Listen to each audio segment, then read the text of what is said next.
એને નર્મદા જિલ્લા બાંધકામ વિભાગના કાર્યપાલક ઇજનેર મિસ્ટર મોદી પાસે 75 લાખની માંગણી કરી અને એ મોદીએ કાર્યપાલક ઇજનેરે જિલ્લા કલેક્ટર મોદી એસકે મોદીને કહ્યું કે ધારાસભ્ય ચૈતર વસાવા આ પ્રકારની માંગણી કરે છે. હવે એ દરમિયાન ઉપરાષ્ટ્રપતિ કેવડિયા આવ્યા હતા અને ઉપરાષ્ટ્રપતિના વિદાય પછી હું નીલભાઈ જિલ્લા પ્રમુખ બંને સાથે હતા ત્યારે કલેક્ટરને સામેથી બોલાવીને કીધું, નર્મદા જિલ્લાના કલેક્ટર સામેથી બોલાવીને અમને કીધું કે અમારી આ સ્થિતિ છે, અધિકારીઓ ભેરવાયા છે, અમે અધિકારીને કોઈ ખોટી રીતના ધારાસભ્ય ડરાવે છે, ધમકાવે છે.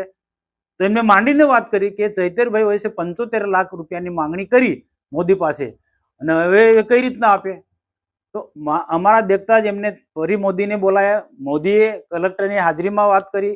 ત્યાર પછી બીજા પણ અધિકારી હતા, પણ હવે પ્રશ્ન શું છે, તપાસનો વિષય છે. બીજા બધા પોલીસ વિભાગના પણ ઉચ્ચ અધિકારી હતા, એની સાથે પણ અમે વાર્તાલાપ કરી અને મોદીની હાજરીમાં, કાર્યપાલક ઇજનેરની હાજરીમાં, અને તે વખતે કાર્યપાલક ઇજનેરે કબૂલ કર્યું છે, બધા લોકોની હાજરીમાં, કલેક્ટરની હાજરીમાં કબૂલ કર્યું છે. કલેક્ટર પાસે રેકોર્ડિંગ પર છે, કલેક્ટર પાસે આ મોદીનું રેકોર્ડિંગ પર છે, પણ કલેક્ટર કેમ આજે આ વાતને છુપાવે છે એ મારા માટેનો મોટો પ્રશ્ન છે. કાં તો કોકનો કોક બધાની મિલીભગત છે કે શું? બાકી અમારે શું લેવા દેવા ભાઈ ધારાસભ્ય પર આક્ષેપ મૂકવાનો? અમને તો ખબર નહીં.